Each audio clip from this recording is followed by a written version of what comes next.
Is Halo 4 actually hard, or does it just feel that way because the game replaced the Covenant comfort food with glowing robot demons who teleport out of responsibility? I wanted a real answer, so I replayed it and tracked every single death. And let me tell you right now, Halo 4 is a weird one. What starts as a familiar rescue story on a broken ship quickly turns into a much stranger campaign about ancient Forerunner secrets, a very angry space wizard, and Master Chief slowly realizing that punching the problem may not fix Cortana. That is the point of this series. I'm going back through the Halo games I grew up with, counting every death, and figuring out which one is actually the hardest. And Halo 4 has a very different case to make. Halo 4 is trying to prove the series can survive a new developer, a new enemy faction, and a much more personal story.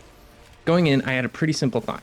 Halo 4 can't be brutal, right? New trilogy, new audience, shiny graphics, emotional cutscenes. Surely this game would ease us in. Then the Promethean Knights showed up and started teleporting across the arena, reviving their friends, hid behind watchers, and basically treated every firefight like a customer service complaint they were escalating to management. Halo 4 clearly had no interest in making this comfortable. Mission 1 and 2, Prologue and Dawn. Halo 4 opens by putting Dr. Halsey under interrogation, which immediately reframes the entire series around the cost of creating the Spartans. The prologue reminds us that Master Chief is a hero built out of military necessity, human experimentation, and a very long list of ethical shortcuts that Oni would love to file under successful project, please stop asking questions. The whole scene has the energy of a performance review where everyone knows the project worked, and nobody wants to admit the onboarding process included kidnapping children. Halo 4 is the first mainline game that truly turns inward and asks what John is when the war is over. Dawn then brings us back to the forward onto Dawn, where Chief and Cortana are drifting through space years after the ending of Halo 3. Cortana waking Chief feels familiar at first, Wake up, Chief. and her rampancy changes the emotional center of the campaign immediately.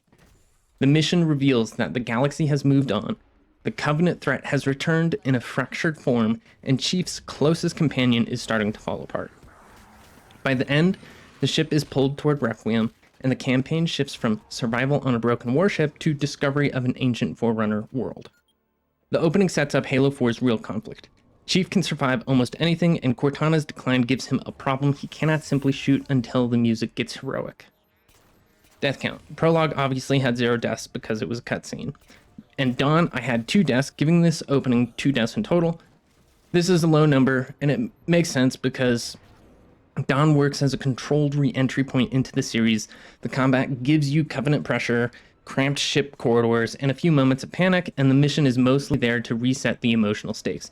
The real difficulty comes from the story handoff. Halo 4 starts with a legendary super soldier waking up to find the war may be over, his ship is dying, and Cortana is already running out of time. Requiem begins with Chief and Cortana crashing into the inside of the Forerunner shield world, and the mission immediately turns the mystery from background lore into the center of the campaign. The opening stretch matters because Requiem feels ancient, untouched, and completely outside the human and Covenant war that defined the first trilogy. The Covenant presence gives the mission an uneasy sense of continuity since even after the war, their splintered forces are still chasing Forerunner power like the galaxy hasn't learned anything. Cortana's rampancy adds a second layer of pressure because every new Forerunner discovery comes with the feeling that Chief is solving one crisis while slowly losing the only person guiding him through it.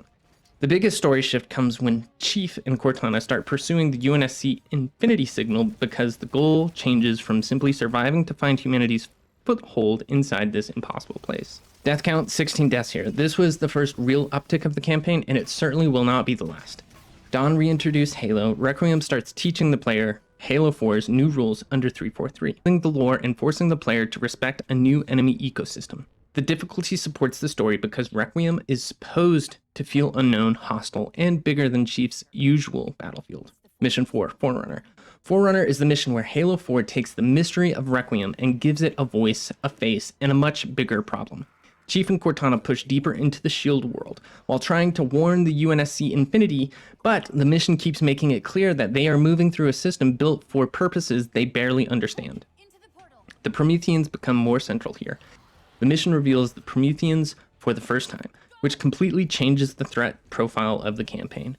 Crawlers, Watchers, and Knights make Requiem feel like the planet itself has an immune system and Chief has been identified as the infection.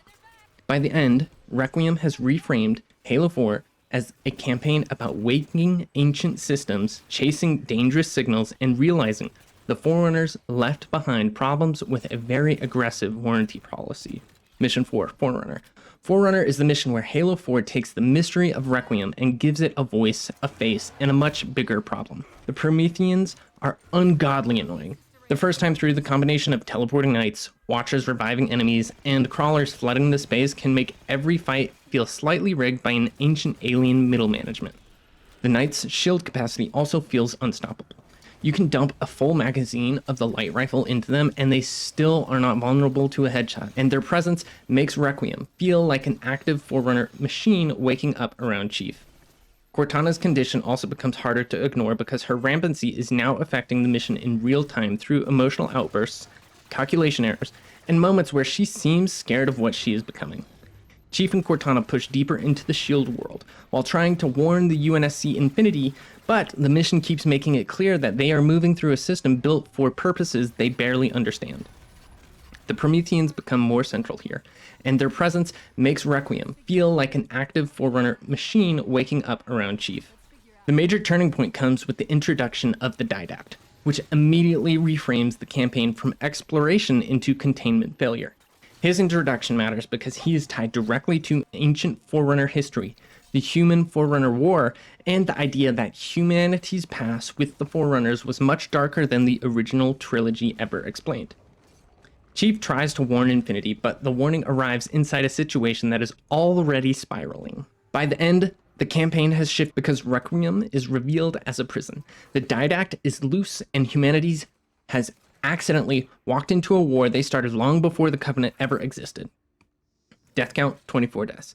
Again, this is a slow but sure increase in difficulty. Requiem introduced the Prometheans, and Forerunner makes us live with them for longer stretches and deal with their full support structure. Watchers become a real problem here because they stretch fights out, undo progress, and turn simple encounters into alien paperwork. As I already mentioned, Knights are the bigger issue, since their teleporting, durability, and burst damage can punish even careful play. Combining that with my favorite weapons being slow fire rate, high risk, high reward guns like the Magnum, Light Rifle, Covenant Carbine, and DMR being practically useless against them, Halo 4 is turning out to be a nightmare of difficulty. Mission 5, Infinity. Infinity is the mission where Halo 4 finally brings humanity back into the story, and that arrival changes the campaign's emotional balance. Chief and Cortana reach the crash site of the UNSC Infinity, which turns Requiem from a lonely survival mystery into a larger military crisis. The mission introduces the Spartan 4's commander, Lasky, and Captain Del Rio, giving us a look at the post-war UNSC that has been built while Chief was drifting in space. Lasky's reaction to Chief gives the player a rare moment where the legend of Master Chief exists inside the story itself. Del Rio creates a very different kind of pressure because he treats Chief as an asset inside a command structure, while Chief is already carrying information about a threat beyond Del Rio's grasp. Cortana's rampancy also becomes harder to hide around other UNSC personnel, which puts her relationship with Chief under a colder institutional spotlight. The mission reframes the campaign around a painful gap between Chief's old instincts and the new UNSC's chain of command. By the end, Infinity gives Halo 4 its human anchor, while also setting up the conflict between following orders and recognizing the Didact is a galaxy-level problem wearing ancient armor. Death count, 10 deaths. This is a noticeable drop from Forerunner's 24 deaths, and that lower count fits the mission's role in the campaign. Infinity feels more readable because the player has support, clearer objectives, and a stronger military rhythm after 2 missions of Forerunner confusion. The Covenant and Prometheans still apply pressure, but the mission gives Chief more structure around him, which makes the chaos easier to process. The 10 deaths suggests that the mission is intense without becoming a wall. It works as a reset point where the story expands. The UNSC enters the conflict, and we get just enough breathing room before the campaign starts escalating again. Mission 6, Reclaimer. Reclaimer is Halo 4's fully connecting Chief's present mission to humanity's ancient past. The UNSC Infinity is trying to break free from Requiem, but the mission slowly reveals that the real conflict reaches far beyond one stranded warship.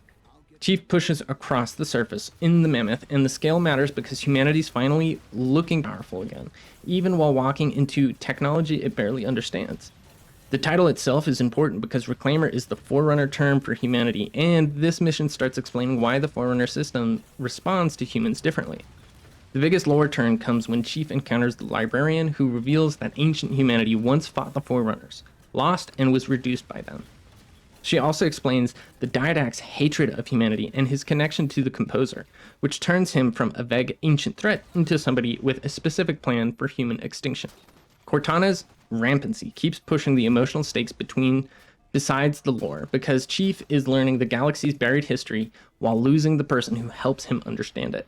By the end, Reclaimer makes the campaign much larger because the fight against the Didac becomes the continuation of an ancient war that humanity never even remembered it had lost.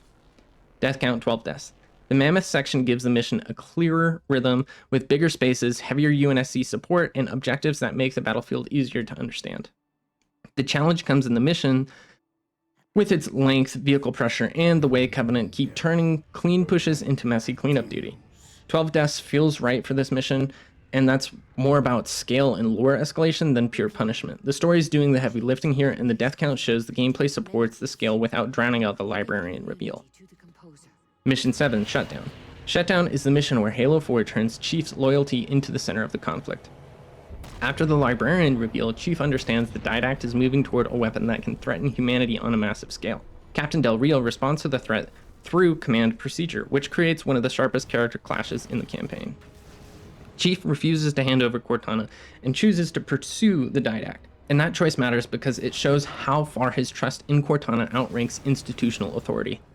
Lasky quietly helping Chief gives the mission an important human counterweight because the new UNSC may have politics, rank, and protocol, but it is still made of people who recognize that Chief is trying to prevent catastrophe. The mission itself becomes a desperate attempt to stop the Didact from leaving Requiem, with Chief and Cortana flying between Forerunner structures as the ancient machine world keeps opening around them. Cortana's rampancy gets worse during this mission, and every objective feels like it's being completed against both the Didact's escape and her own collapse.